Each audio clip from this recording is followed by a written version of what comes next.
Hi, everyone. This is Amy Kao. I'm one of the epileptologists here at Children's. Thanks, everyone, for participating in Lunch and Learn. Hopefully this gives you some time to feed your mind and feed your body. This is actually the inaugural Lunch and Learn session for neurosciences. So just bear with us. We're working out some of the bugs, but thanks again for helping us launch this. So first off, just some logistics.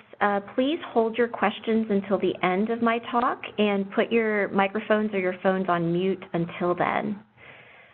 Just so you know, because we are just launching this series, we're not providing CME for this particular talk, but we will consider that for future sessions, and please give us feedback if that's something that you would be interested in. All right, so let's just jump into this. We have half an hour. I'm going to try to keep the actual talk short so that we have some time for questions. But we're going to be talking about the approach to first-time seizure. So I recognize some of the names that are popping up on our screen, but just to introduce a little bit more about myself. So again, I'm one of the 9 epileptologists here at Children's. I see outpatients at our Rockville location, but I also direct the dietary therapies program. So if you have a patient that is on ketogenic diet or modified Atkins diet for refractory epilepsy, they may see me or my colleague, Dr. Vu.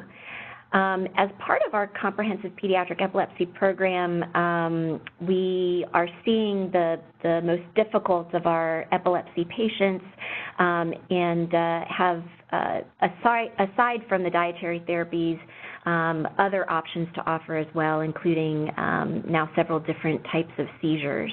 Types of surgeries. I don't have any disclosures financially. I do get some reimbursement for editing for Medscape or eMedicine. All right, so again, I'm going to discuss the general approach to the evaluation and treatment of new onset seizure, and then I'll go into some of the specific details of the particular approach and process here at Children's National. So just to make sure that we're all on the same page as far as terminology. So a lot of this is actually part of the education that I give to families when we are starting to talk about new onset seizure. So what is a seizure? A lot of families will come in with very particular ideas of what that is, but really technically it refers to the sudden transient signs and symptoms that are due to abnormal, excessive, or hypersynchronous electrical discharges of neurons. So this refers to the actual clinical event. Versus epilepsy refers to the tendency for recurrence of seizures, the enduring predisposition to generate epileptic seizures. So meaning that here's a person whose brain is likely to continue to have the risk for having seizures. So practically speaking, what's historically been used as a definition is the situation in which a patient has had at least 2 unprovoked seizures more than 24 hours apart. In addition, however, if we see that this patient has features that are consistent with a particular epilepsy syndrome, for instance, they've just had 1 seizure, but we have features of, say, benign Rolandic epilepsy, then in addition, obviously, they get that diagnosis of epilepsy. And then another sort of new diagnosis in epilepsy. So you know the International League Against Epilepsy is constantly reevaluating the way that we classify and define our different terms in epilepsy. So one that has been discussed recently is when somebody has had 1 seizure, but a 60% or greater risk of recurrence within the next 10 years. And so a lot of our approach to the evaluation and management of new onset seizure has to do with figuring out what is the risk of recurrence in this particular child. So of course, other definitions, status epilepticus, traditionally has been a seizure lasting 30 minutes or longer, or a series of seizures lasting 30 minutes or longer without fully regaining consciousness between the seizures. really, though, practically speaking, we start treating as if there is status epilepticus if a seizure has been going on for 5 minutes or longer. And that's really based upon epidemiological data that shows that the majority of seizures are less than 5 minutes. The terminology medically refractory epilepsy or medically intractable epilepsy refers to seizures that are unresponsive to 2 or 3 anti-seizure medications. So it's interesting, the pediatric brain is fairly excitable for a number of reasons. For instance, in the immature brain, excitatory synapses mature earlier. In addition, there's overall higher synaptic density in the pediatric brain, as opposed to us, where our neurons have already been dying off for a number of years. So that makes it more likely that we could get a pool of hypersynchronous brain cells. And we see that reflected in the epidemiological data. So the impact of seizures in epilepsy is significant in general, but in particular in kids. So the risk of having a seizure by age 20 is greater than 4%. The risk of having epilepsy in that same age range is greater than 1%. Overall, to compare, the risk of epilepsy by age 74, which, roughly we can say is within a lifetime, is about 3%. So the peak occurrence of seizures occurs in childhood as well as in, what we might consider elderly. Now, what's important, particularly in my world, working with the Comprehensive Pediatric Epilepsy Program, is medically refractory epilepsy. And the definition of that is based on a couple of very large studies that show that about a third of epilepsy patients don't respond to 2 or 3 anti-seizure medications. And what you can see is that you have decreasing gains the more medications that you need to try. So, for instance, you have a population of kids or patients with epilepsy, 47% will become seizure-free on the first drug that you try. However, on the second or the third drug that you try, an additional only 14% becomes seizure-free, and then if you need to use a combination of 2 medications, only 3% additional becomes seizure-free. So it's at that point that we really try to be efficient about thinking about other non-pharmacologic options that might be have higher odds of helping these patients. So again, that refers to surgery or dietary therapies or vagus nerve stimulator.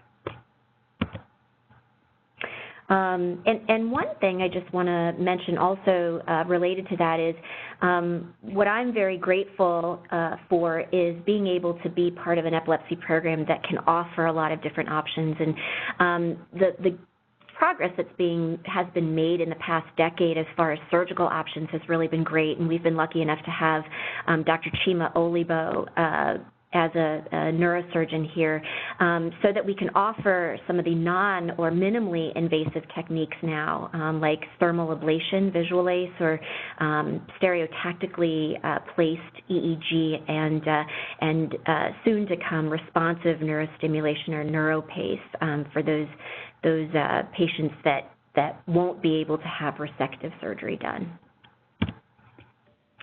All right, so moving on then, so the first step, or one of the first steps in thinking about seizures is what kind of seizure is it?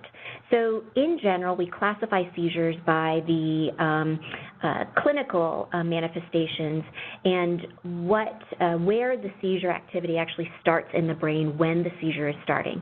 So divided into 2 broad categories of either generalized onset, or now we call it bilaterally distributed networks, or as partial or focal onset, so in networks that are limited to just one hemisphere. So the seizures that we can classify as being primary generalized onset can include generalized tonic-clonic, absence, myoclonic, tonic, where all of the muscles are stiff, or atonic, where you have a loss of tone of all the muscles. So often when we're talking about drop seizures or drop attacks, we're typically referring to either tonic or atonic seizures. Under partial or focal onset classification, we can think of them in 3 categories. simple partial, in which the abnormal electrical activity is isolated to a small enough part of the brain such that the patient's consciousness is not affected. So for instance, if it's affecting, say, the motor cortex that controls hand movement, we might just see rhythmic jerking of one hand, but the patient can be alert and actually able to tell you that they're having a seizure. Also under partial onset, we have complex partial, so the complex referring to alteration of consciousness. So you can imagine that, the electrical activity is spreading from a small part of the brain to maybe a little bit more of the brain, and then if it spreads to the opposite hemisphere, you can get a secondarily generalized seizure. So the thing of it is that, the parent may come in and they may say, we heard a thump, we ran into the room, and we saw Johnny, shaking on the floor. The tough part is oftentimes the witness was not there for the actual onset. So you can't be sure whether this generalized tonic-clonic seizure was actually primary generalized or secondarily generalized. So sometimes we can ask for some clinical features that might give us clues. So for instance, when you saw the shaking, was it more on one side or the other? Were his eyes rolled up in the back of his head, or were they actually deviated to one side? Or you can actually ask Johnny, did you have a funny feeling or an aura beforehand where you knew something was going to happen? And then after the seizure, you can ask, was there any focal weakness? Again, that might indicate that this was actually focal onset. So this is just a slide to say that a lot of times when, as epileptologists, we're seeing a patient, if it's a focal onset seizure, we're listening very hard to the clinical details and asking a lot of very specific questions of the family to really try and guess where the seizure might have been coming from. It's sort of the fun that we have as epilepsy docs. All right, so that's classifying seizures by onset. We also classify seizures by whether they fit into a particular epilepsy syndrome. So if you think about, just to remind us what the word syndrome means, it's a cluster of symptoms or signs or test findings, including EEG findings, which are consistent, implies a particular diagnosis, implies particular treatment that might be more helpful than others, and then also tells us what to expect, what the prognosis might be for this patient. Traditionally, we've thought about epilepsy syndromes as either being quote-unquote catastrophic or quote-unquote benign. Oftentimes the ones that we've considered benign also happen to be the ones that are idiopathic without a known cause, or now we're understanding more genetically based, related to certain mutations. However, we very well see children that have, quote-unquote, these benign epilepsies where it's really not all that benign. Maybe they are significantly impacted by the seizures themselves, or they have significant comorbidities like learning disabilities, or there are also actually some where they do not actually remit, like juvenile myoclonic. So again, I mentioned the terminologies are constantly being updated, so now we think of them as either epileptic encephalopathies, in which these are epilepsies that are often associated with global or profound cognitive impairment or actual cognitive regression. So that's, infantile spasms, Lennox-Gastaut, genetic syndromes like Dravet, and then some of the structurally based syndromes like tuberous sclerosis or diffuse migrational disorders like lissencephaly. And then again, the quote-unquote benign epilepsies are ones that tend to be either self-limited, so like childhood absence where 80% of the kids outgrow their seizures, or that tend to be pharmacoresponsive, so that tend not to be refractory, although we certainly have a certain subgroup of these kids that still are difficult to control. All right, so that's all the foundation of what seizures are, how we classify them, what epilepsy syndromes are. So practically speaking, if this kid walks into our office or walks into the ER, our first question is, was it truly a seizure? Because there are, of course, lots of non-epileptic episodes, events, or behaviors that can sound like seizures, even mimic seizures. So we want to really get that history, walk the families through what was happening before the event, what was the first thing that you saw or heard that was unusual. Sometimes these families are walking in very stressed. They've just seen their child go through something that they've never seen them go through before, and they'll just throw out all these details. What I find very helpful is actually having them take a step back and talk you through step by step what they observed, as if they're actually playing a video to me, so that I can have that picture in my mind. And in fact, nowadays, since everybody has a smartphone, except for me, I actually have a flip phone, but because it's such an accessible tool, a lot of families are walking in actually with that video, and a picture can be worth 1,000 words. But so you listen to those details and you kind of cross-check the event to all those different kinds of seizures that we talked about. Does it sound like it could have been a GTC or an absence or a myoclonic or a complex partial? Or does it sound like it could be something else? So what is that something else? So examples are other causes of loss of tone or consciousness. So, very commonly we see patients for syncope versus seizure. And of course, we as subspecialists tend to be comfortable with just what we're comfortable with, and so oftentimes if you've not already referred them to cardiology, unless it sounds like a slam dunk seizure, we are often suggesting, hey, let's have you also get a referral to cardiology to make sure that your heart is healthy. Because from our perspective, the cardiac etiologies are going to be more likely to kill you than having a seizure. Also, very frequently, we will see kids that have staring spells, so we will ask about details that might help us differentiate absent seizure versus inattention or distractibility. So one of the very helpful things is actually asking if that staring actually also involved activity arrest or behavioral arrest. So did this actually interrupt that child's behavior or activity? Other things like in infants, gastroesophageal reflux is a very common cause of shaking spells or tonic stiffening, benign sleep myoclonus in infants, tics, pseudo-seizures, sleep issues, so a lot of different things that we're cross-checking against. All right, so practically speaking, okay, let's say we figured out it is a seizure. So next question, and often the exam can help us, is this symptomatic? Is it symptomatic of a remote symptomatic cause like, hypoxic ischemic encephalopathy at birth or HSV meningitis in the neonatal period or, previous stroke? Or is it an acute symptomatic cause? Is there a current stroke or is there, hypoglycemia? And so based upon our suspicion is our workup, whether that might be blood work to look for signs of infection or electrolyte imbalance, whether that might be LP, particularly in our younger kids where maybe the exam is not quite as reliable, and whether we need neuroimaging. So of course there's always the question of head CT versus brain MRI, and Children's did a very large prospective study looking at kids with new onset seizure. So in particular, in the infants 0 to 24 months, more than half of the kids' brain MRIs were abnormal. Many of them had dysgenesis or malformation, and they were more likely to be abnormal in the younger kids, 1 to 6 months of age.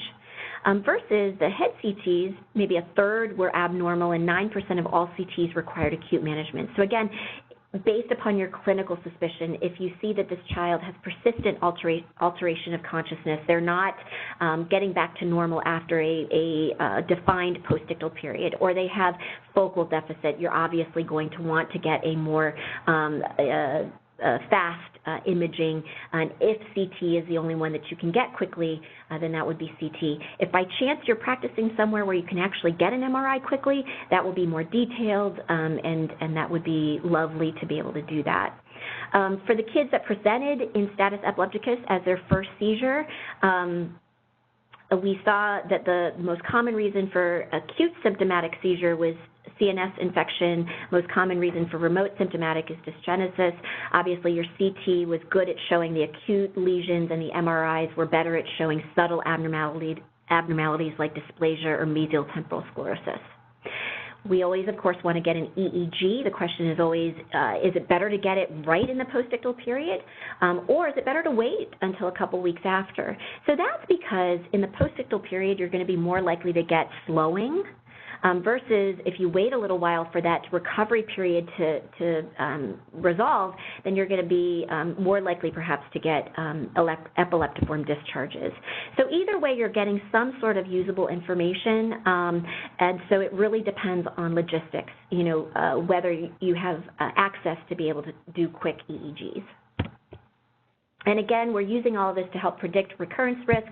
If you're a normal kid, you have an abnormal EEG, the data suggests that you have about a 50% recurrence risk. So it's like, tossing a coin as far as whether you're going to have another seizure, and that's why we don't treat with maintenance medications if we're not certain if you're going to have another seizure. Important to know is that seizure remission is no different if you start the medication after the first or the second seizure. So really the treatment after the first seizure is reassurance. We make sure that the family understands how to keep their child safe.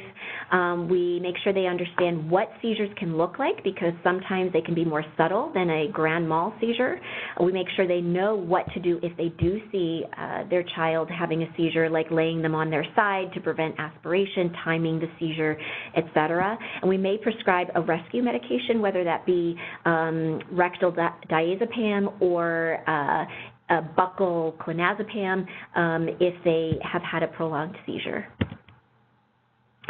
We will talk about drugs that may lower seizure threshold, and again, this is balanced with how much they need that medication.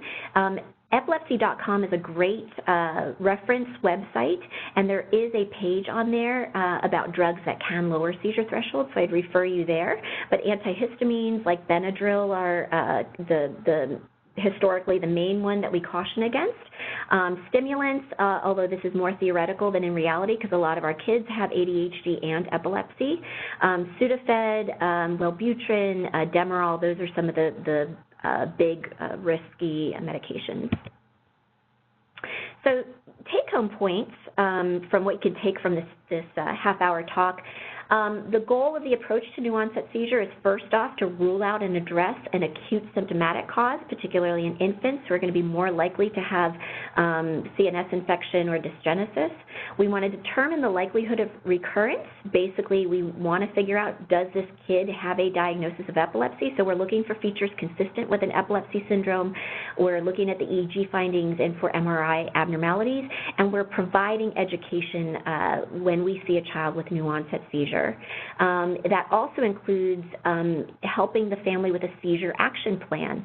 So they're going to, a lot of times the teachers and school nurses are quite nervous when they know that a kid has had a seizure. So the big question logistically is, do we initiate this process as an inpatient or an outpatient? And I'm going to share a little bit about what we tend to do here at Children's National and what that's based on. But some of the factors that we think about are how anxious the parents are, whether we have the time to provide the education to reassure them in the emergency department or in the pediatrician's office, how easy access we have to the scheduling systems, and how confident we feel that this child is going to follow up, and that may be based on socioeconomic factors, but also on proximity. So we tend at Children's National to actually initiate this process during an inpatient stay, which tends to be an observational stay, so short, but we feel that really provides the best service and gives us the time to be able to spend with the families. Really in the emergency department, because of increasing volume and increasing acuity, the role of the emergency department stay is often to make sure that the child is stabilized and that and to assess them for medical issues. The typical neurologic emergencies that are definitely seen by a neurology consult in the emergency department are things like refractory status epilepticus, acute stroke, acute focal paralysis like Guillain-Barré syndrome or transverse myelitis, and acute rapid progressive encephalopathy, for instance, with herniation or ingestion. So it may not be possible for the child with new onset seizure to be seen by neurology in the emergency department. So we'll often bring them into the hospital. So therefore, if you've realized that you have not been receiving notification of admissions of your children, please update your information with our hospital. So after discharge, the children will get, or the families will get, a phone call from our epilepsy nurse practitioner who is also up on the floor, so it's nice to have that bit of continuity.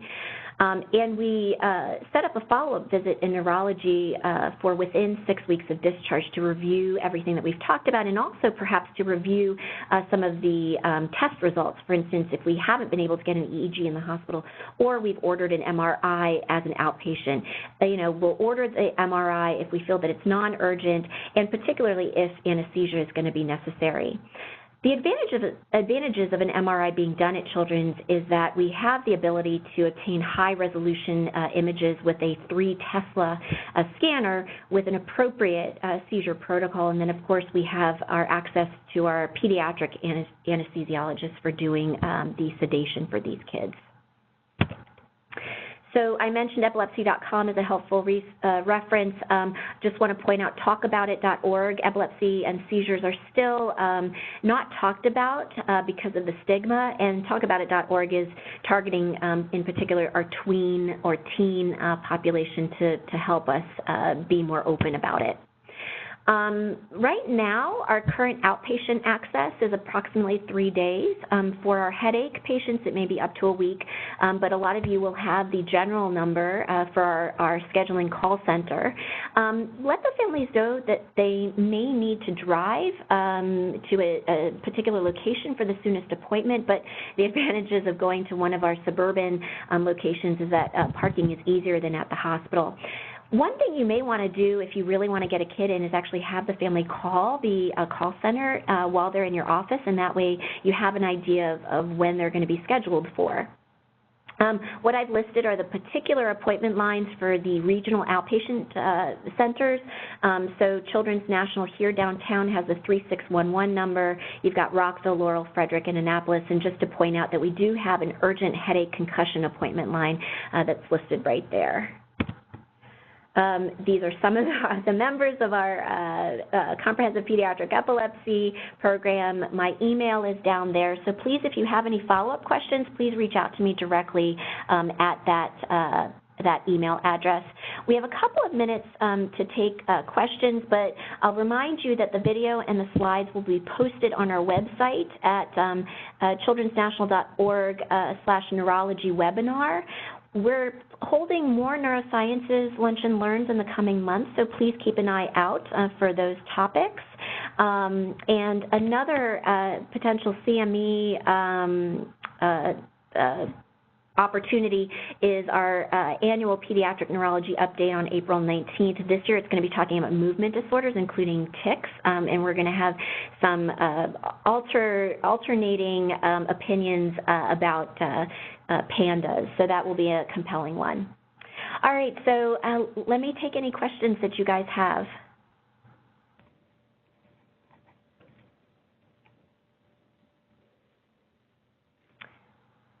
All right, well, if you guys don't have any questions, again, if something comes up later, just feel free to email me. Thank you guys so much for participating in this first Neurosciences Lunch and Learn.